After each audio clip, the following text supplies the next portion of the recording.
नमस्कार दोस्तों, आज के इस वीडियो में आपको वह जानकारी मिलने वाली है जो ना कभी आपने कहीं देखा होगा ना ही जाना होगा। यह विषय विशेष रूप से उन दोस्तों के लिए है जो ध्यान की प्यास से भरे हैं, जो ध्यान में उतरना चाहते हैं, ध्यान की कला को सीखना चाहते हैं। आज आपको कोई भी प्रयास करने की जरूरत नहीं है, सरलता से ही आप निर्विचार अवस्था में पहुंच जाएंगे। आपका मन क्या है? आप मन की शक्तियों को कैसे जगा सकते हैं? स्वयं को कैसे जानेंगे? स्वयं में उतरने का क्या अर्थ है? कैसे आप समस्त दुखों से बाहर हो सकते हैं? कैसे आप असीम सुख को, असीम आनंद को प्राप्त कर सकते हैं?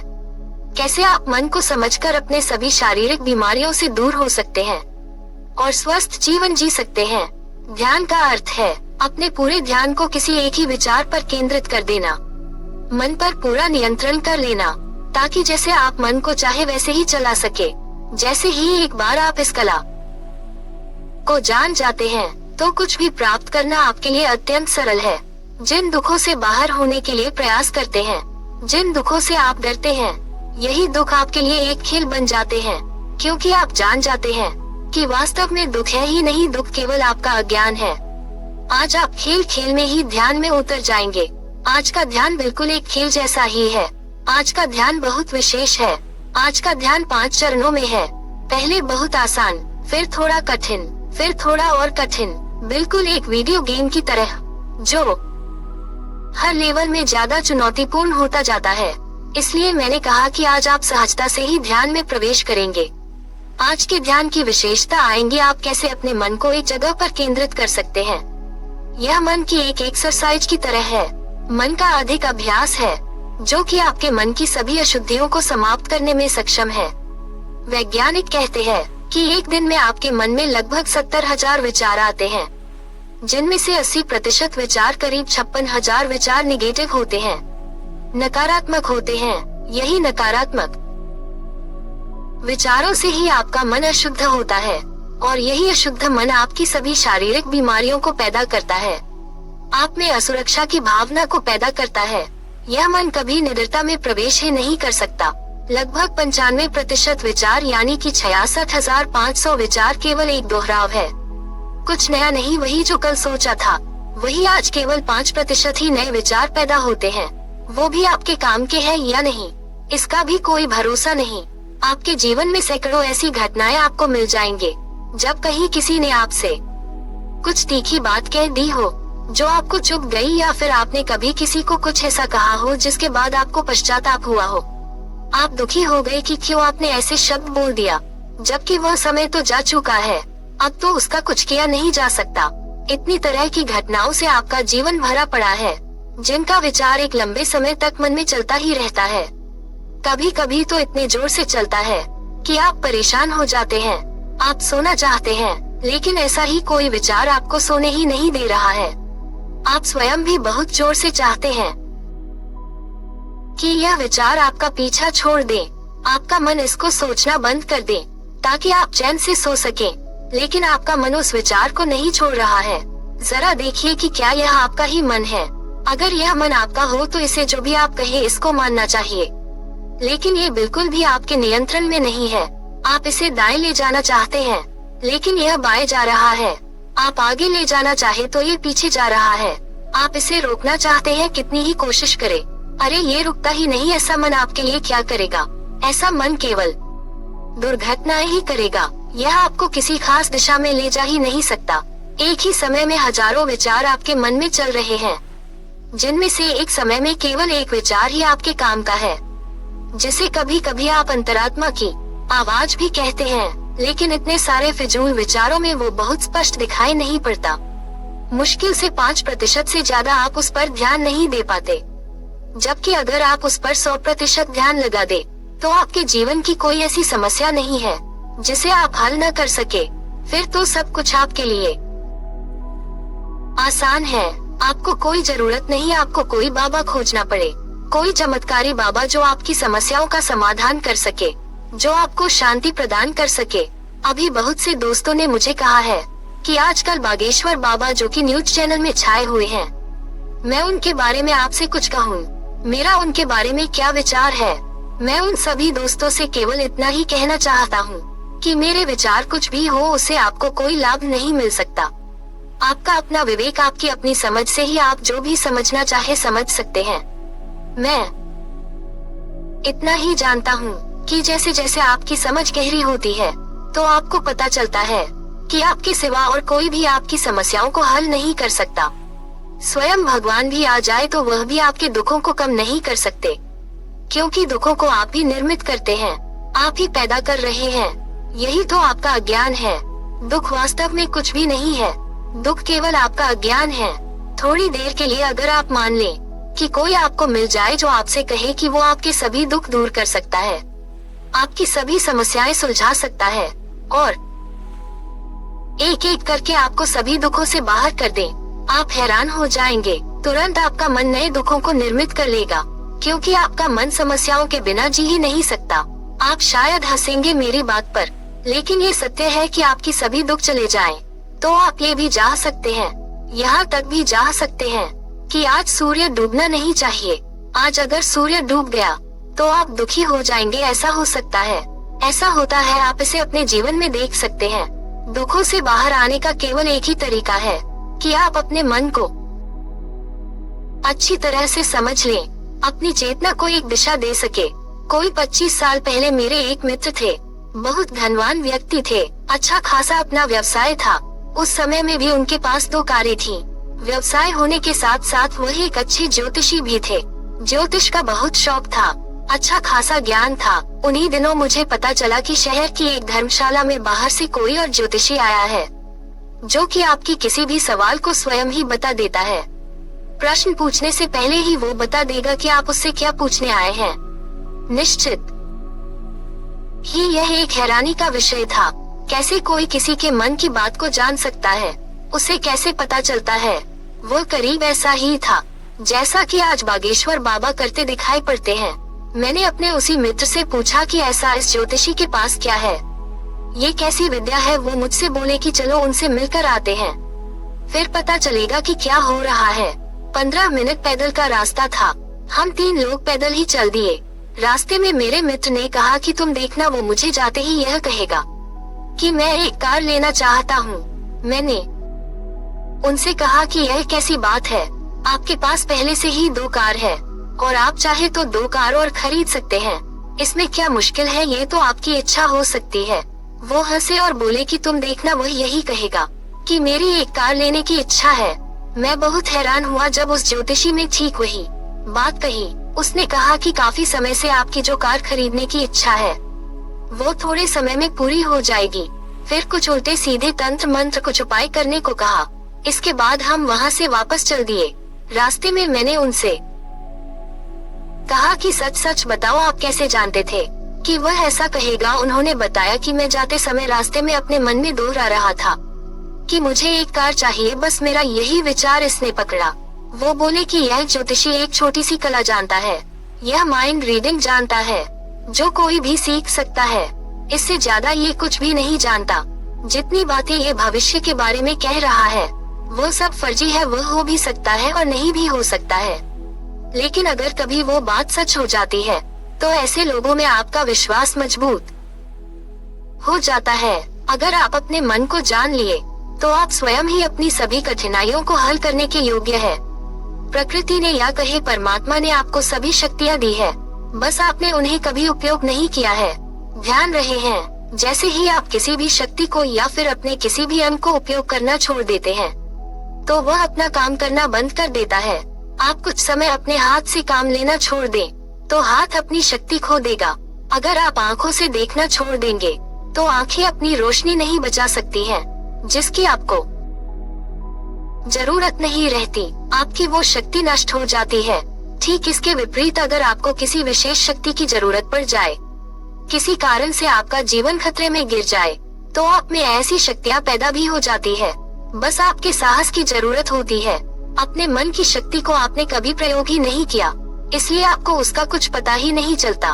वो शक्ति अपनी क्षमता को ही खो चुकी है। आज का ध्यान इसी शक्ति को दोबारा जागृत करना है। आपने देखा होगा कभी किसी पक्षी को पकड़कर पिंजरे में रख दिया जाता है, फिर थोड़ा समय बाद उसके पंख अपनी शक्ति को खो देते हैं। करीब 1 वर्ष जो पक्षी पिंजरे में कैद रहा हो उसे अगर आप बाहर भी छोड़ दो तो वो उड़ नहीं पाएगा, उसे फिर से उड़ना सीखना पड़ेगा। फिर उसे आप किसी ऊंची इमारत से नीचे फेंक दें, तो अगर पक्षी में थोड़ा सा भी साहस है तो उसके पंखों की शक्ति लौट आती है। जब उसे पता ही नहीं चलता वो उड़ने लगता है। इतना तो अपने पंखों से कर ही लेता है कि अपने जीवन को बचा सके। फिर धीरे धीरे अभ्यास के साथ वो दोबारा उड़ने के योग्य हो जाता है। यही आपके साथ हो रहा है। आप अपनी शक्ति को भूल गए। मेरी कोशिश है कि बार बार मैं आपको उसकी याद करवाऊं। उसकी थोड़ी प्रैक्टिस से, थोड़ी अभ्यास से आप उस शक्ति को पकड़ने में सक्षम हो सकते हैं। स्वयं को जानने का अर्थ है अपने स्वयं के मन को जान जाना। जब आप ध्यान की कला में निपुण होने लगते हैं, जब आप स्वयं को जानने लगते हैं, तो आपका जीवन वैसा नहीं रहता जैसा कि आप पहले से जी रहे थे। आपकी दृष्टि वैसी नहीं रहती जैसे कि पहली थी। एक नई ही रोशनी पैदा होने लगती है। स्वयं को जानकर सबसे पहली घटना घटती है कि आप देख पाते हैं कि जो आपको प्रकृति ने बनाया है वैसा फिर किसी को नहीं बनाया। आप किसी दूसरे जैसे हो ही नहीं सकते हैं। आप एकदम यूनिक है, अनूठे हैं। आपकी समझ अब इतनी गहरी है कि आप जान जाते हैं कि यहाँ एक रेत का कण भी किसी दूसरे कण से नहीं मिलता। यहाँ जो भी है वो सब अनूठा है, अलग है। आप कभी एक पेड़ से एक पत्ता तोड़ ले तो फिर उस पेड़ पर लाखों पत्ते हैं। उस पेड़ जैसे करोड़ों पेड़ संसार में मौजूद है, लेकिन आप कितनी भी कोशिश करें फिर अब ठीक उस पत्ते जैसा जिसका रेशा रेशा इससे मिलता हो। आप सारे संसार को छान लें, लेकिन वैसा दूसरा पत्ता खोजना असंभव है। न तो आप किसी जैसे हैं, न ही कोई आप जैसा है। यह विचार ही पूरी तरह से अवैज्ञानिक है, गलत है। आपकी उंगलियों के निशान, आपका डीएनए, आपकी आंखों का रेटिना कभी किसी से नहीं मिलता। यहाँ तक कि आपका सब कुछ बिल्कुल ही अलग है। आपका एक बाल भी किसी से नहीं मिल सकता। जब इतनी समझ पैदा होती है फिर न आपकी कोई जात बच सकती है, न आपका कोई धर्म। ये जात पात, ये तथाकथित धर्म, यही तो आपको एहसास करवाते हैं कि आप दूसरों जैसे हैं। तभी तो सभी के लिए एक जैसे नियम बनाए जाते हैं। सबको एक भेड़ चाल में चलाया जाता है। फिर वो चाहे कोई भी तथागत धर्म हो, वहाँ एक अजीब सा पागलपन शुरू हो जाता है। जो ईसाई है वह चाहता है कि किसी प्रकार सबको ईसाई बना दिया जाए। मुस्लिम सबको मुस्लिम बनाने की बात करता है। हिंदू कहता है कि दूसरे को सहन नहीं करेंगे। अगर आप ध्यान से देख पाए तो आपको पता चलेगा कि ये सभी तथागत धर्म ज्ञान के मार्ग पर चलने लगे हैं। निश्चित ही जब इनको बनाया गया तब यह अपने शुद्ध रूप में रहे होंगे। इनका उद्देश्य लोगों के जीवन को ज्यादा अच्छा बनाना था। लेकिन आज जिसकी आंखें खुलती है वह देख पाता है कि इस संसार के सभी तथाकथित धर्म अपने हर उद्देश्य से भटक चुके हैं। जहाँ इनको प्रेम फैलाना चाहिए था वहाँ केवल हिंसा फैला रहे। धर्म की आड़ लेकर कुछ निहित स्वार्थ आतंकवादियों को पैदा कर रहे हैं। आज के तथाकथित धर्म ज्ञान नहीं अज्ञान बांट रहे हैं। जब आपको पता चलता है कि आप सभी से अलग है, तो जो आपका धर्म होता है वो आपका अपना निजी धर्म होता है। तो पहली बार आपको आपका सही धर्म पकड़ में आता है। इस धर्म का कोई नाम नहीं होता, वो कोई संप्रदाय नहीं होता, वो आपका अपना है, आपका निजी, बस आपका ही है। ना आप किसी को अपने जैसा बनाने जाएंगे, न ही आप किसी दूसरी जैसा बनना चाहेंगे। आप ठीक वैसे हो जाएंगे जैसा कि प्रकृति ने आपको बनाया। ठीक अपने जैसे, न अच्छे न बुरे, न ठीक न गलत, न हिंदू न मुसलमान, न सच्चे न झूठे, ठीक परमात्मा जैसे। जो इन सब चीजों से बाहर है। आप जब तक अपने मन को नहीं जान लेते तब तक आप भ्रमित रहते हैं। जैसे ही मन को जान जाते हैं तो आपका सारा अज्ञान समाप्त हो जाता है। आपको किसी ज्ञान की आवश्यकता ही नहीं है, न ही कहीं आपको कोई बाहर से ज्ञान मिल सकता है। ज्ञान आपके ही भीतर की अवस्था है, आपके ही भीतर मौजूद है, बस आपका अज्ञान छूट जाए। ज्ञान मिला ही हुआ है। स्वयं को जानने के बाद पहली यही घटना घटती है कि आप सबसे अलग है। फिर जब आप और ज्यादा गहराई में जाते हैं तो आपको ये भी पता चलता है कि आप वास्तव में है ही नहीं। यहाँ केवल एक ही ऊर्जा है। आपका होना एक भ्रम से ज्यादा और कुछ भी नहीं है। आपका सारा अहंकार वही समाप्त हो जाता है। आप अपने अहंकार को छोड़ते नहीं है, वो अपने से ही छूट जाता है। जब आप है ही नहीं तो अहंकार किसको होगा। दोस्तों, कुछ समय पहले मैंने एक और विशेष प्रकार का ध्यान आपको दिया था, जिसमें मैंने कहा है कि जितनी भी नेगेटिव ऊर्जा है, जितनी भी नकारात्मक ऊर्जा है, उसे आप अपने भीतर ले लें और अपनी पॉजिटिव ऊर्जा को बाहर छोड़ दें। इससे बहुत से दोस्तों को बहुत संदेह हुआ, क्योंकि आपने अभी तक इसका उल्टा ही सुना है। आपको कहा जाता है कि अपनी नेगेटिव एनर्जी को बाहर छोड़ें और पॉजिटिव एनर्जी को अंदर ले। आपके अहंकार को यह सब बहुत अच्छा लगता है। आप सोचते हैं कि नेगेटिव ऊर्जा को तो छोड़ ही देना चाहिए और पॉजिटिव को अपने अंदर सुरक्षित करना चाहिए, लेकिन इससे वास्तव में क्या हो रहा है यह आप देख नहीं पाए। इसका अर्थ हुआ कि आपको चाहे सारे संसार की सारी पॉजिटिव एनर्जी दे दी जाए, आप उसे नेगेटिव में बदलने में सक्षम हो गए। इसका अर्थ हुआ आपको स्वर्ग में भी डाल दिया जाए तो आप उसे भी नर्क बनाने में सक्षम हो जाएंगे। आपको कितने भी सुख मिल जाए, आप उनको दुखों में बदलने की कला सीख जाएंगे। क्या इसे समझना इतना मुश्किल है? वहीं दूसरी तरफ जो आप नेगेटिव एनर्जी को अपने भीतर लेकर पॉजिटिव एनर्जी को छोड़ेंगे तो आपको किसी भी नेगेटिव को पॉजिटिव में बदलने की कला आ जाती है। आप कितने भी दुख आपको दे दिए जाएं, आप उनको सुख में बदलने में सक्षम हो जाएंगे। आपको नर्क में भी कोई डाल दे तो आप उसे स्वर्ग बनाने में सक्षम है। जरा सी समझ की बात है, समझ में बैठ जाए तो सब साफ साफ दिखाई पड़ता है। जिससे आप उल्टा समझ रहे थे, फिर आपको पता चलता है कि वास्तविकता बिल्कुल उससे उल्टी है। आप हैरान होंगे कि आज तो आप दुखों से घबराकर भाग रहे हैं, लेकिन अगर यह कला आप में विकसित हो जाए तो आप में चुनौतियों का सामना करने में मजा आने लगता है। फिर आप कभी परमात्मा से नहीं कह सकते कि वो आपके दुख छीन ले। फिर तो मामला ही उल्टा है। फिर तो आप कहेंगे कि और मुश्किल है। कितनी भी कठिन मुश्किलें आपके सामने आए, अब आप सक्षम हैं, आप सबको हल कर सकते हैं। एक ऐसे आत्मविश्वास का संचार होता जो आज से पहले आपने कभी जाना ही नहीं। आपका असली जीवन ही तब शुरू होता है। आपको संघर्ष करने में एक असली आनंद दिखाई पड़ता है। जीवन आपके लिए अब एक खेल है, एक मनोरंजन है। ठीक ऐसे ही जैसे किसी खेल में जितनी ज्यादा कठिनाई आपको आती है, वो उतना ही रोमांचक हो जाता है। जितनी गहरी जीवन की समझ होगी, उतना ही आप जानेंगे कि यह सारा संघर्ष, ये सभी कठिनाइयाँ, ये सारे दुख आपको निर्मित करते हैं। जितनी समझ कमजोर होगी, जितना ही कोई मंद बुद्धि होगा, वही सोच सकता है कि दुख पिछले जन्मों के कर्मों का फल है, क्योंकि इसमें किसी बुद्धि की आवश्यकता नहीं है। बुद्धि की आवश्यकता तो इसे समझने में है कि कैसे कोई भी संघर्ष, कोई भी दुख आपके जीवन को समझने में सहयोगी होता है, आपको निखारता है, आपको और ज्यादा योग्य बनाता है। गुरु नानक कहते हैं, दुख दारू सुख रोग भय आपके दुख दवा की तरह है, जबकि जिनको आप सुख समझते हैं वास्तव में रोग है। आप में जितनी बुद्धिमत्ता है, उसका कुल कारण ही यह है कि आपके जीवन में संघर्ष कितना है, आपने कितनी चुनौतियों का सामना किया है। दुख जैसे नहीं है, यह आपके जीवन की चुनौतियाँ हैं, आपके जीवन के लिए जरूरी है। आप भले ही आज सोचते हो कि दुख समाप्त हो जाए, लेकिन कभी सच में ही अगर आपके सामने कोई चुनौती न बचे तो आपका जीवन इतना बतर से भर जाएगा, इतना नीरस हो जाएगा कि आप जी भी नहीं पाएंगे। आप जल्दी ही आत्महत्या कर लेंगे। आपके जीवन का आधार ही आपके दुख है, आपका संघर्ष है। बस इतनी ही बात है कि अभी आपको ठीक से जीवन को देखना नहीं आ रहा, अभी आपको दृष्टि नहीं मिली, अभी आपके जीवन में साहस का संचार नहीं हुआ, अभी आप डरते हैं अपने आप को और ज्यादा शक्तिशाली बनाना है, जिसके लिए मैं आज एक ऐसा ध्यान आपको दे रहा हूँ जिसके बारे में आज से पहले शायद किसी ने भी सोचा ही नहीं। जैसा कि पहले मैंने आपको कहा कि आपके मन में हजारों विचार, फिजूल विचार चलते हैं, जिससे आप अपने असली विचार को नहीं पकड़ पाते। आज के ध्यान में हम अपने मन का यही अभ्यास करेंगे।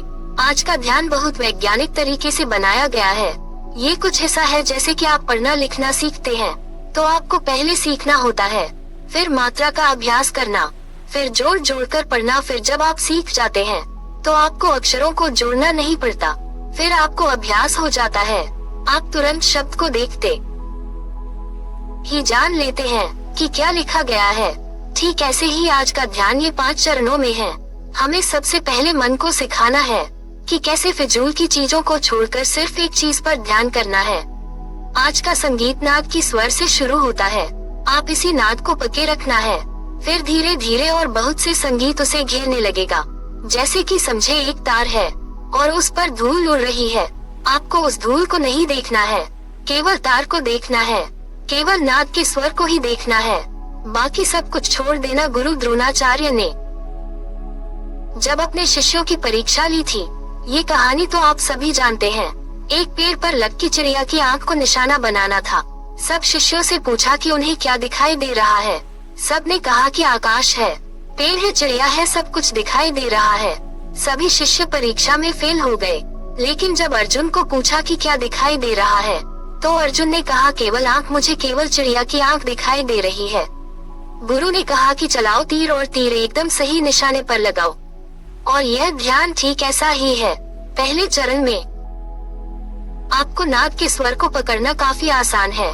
दूसरे चरण में ये पहले से थोड़ा मुश्किल हो जाएगा, तीसरे में और ज्यादा मुश्किल, फिर चौथे में तो बहुत ज्यादा मुश्किल। पांचवें चरण में इस स्वर को पकड़ना लगभग असंभव है।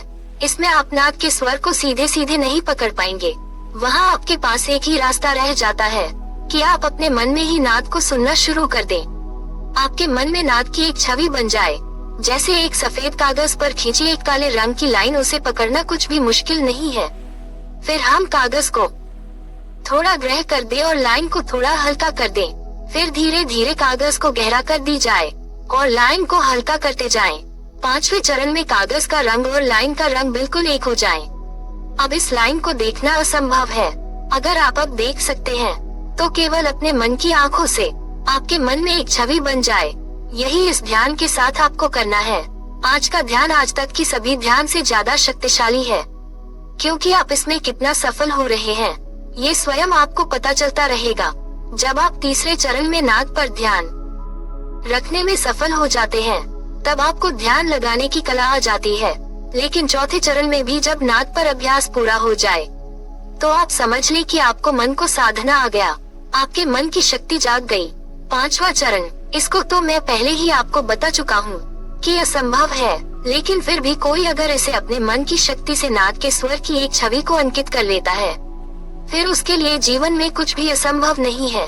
जब आप बार बार इसका अभ्यास करते हैं, तब चाहे आपको कुछ पाना हो, आपका कोई लक्ष्य हो या फिर आपकी कोई समस्या हो, आप उस पर पूरी तरह से अपने ध्यान को केंद्रित करने की क्षमता रखते हैं। जब आपका पूरा ध्यान किसी विषय पर लगता है, तो आपके लिए किसी भी बाधा को पार करना बच्चों का खेल हो जाता है। आपको आज बिल्कुल भी नहीं लगेगा आप कोई ध्यान कर रहे हैं। आपको प्रतीत होगा जैसे कि आप कोई खेल खेल रहे हैं, जिसे आप किसी चुनौती का सामना कर रहे हैं और इस चुनौती में आपने विजय प्राप्त कर ली। जब भी इस ध्यान को करें तो हमेशा पहले चरण से ही शुरू करें और अंतिम चरण तक जाए। हर चरण 5-5 मिनट का है। पहले चरण से पांचवें चरण तक आप अनुभव करें कि आप कहां तक नाद को पकड़ने में सक्षम हो सके। ध्यान रखें कि हर एक चरण के बीच में लगभग आधे मिनट का फासला रखना है। पहला चरण समाप्त हो तो आधे मिनट के लिए रुकना है। आप इस ध्यान को दिन में 2 बार कर सकते हैं। एक समय में 2 से 3 बार आप इस ध्यान को करें। इससे ज्यादा इस ध्यान को नहीं करना है। मैं नहीं समझता कि मन का इससे ज्यादा अच्छा अभ्यास कोई हो सकता है। इसलिए इसे अच्छे से समझकर पूरी लगन से, पूरी ऊर्जा से इसका प्रयोग करें। आपका सफल होना निश्चित है। आप अपने मन को समझकर अपने मन की शक्तियों का उपयोग करने में सफल हो। आप स्वयं को जानकर अपने भीतर विराजमान परमात्मा से साक्षात्कार करें। आपके जीवन के दुख आपके लिए चुनौती बने और आप इन चुनौतियों से निपटने में पूरी तरह से कुशल हो। आपका जीवन आपके लिए खेल बन जाए। आपको जीवन की संपूर्ण आनंद प्राप्त हो। इसी मंगल कामना के साथ मैं आज आपसे विदा लेता हूँ।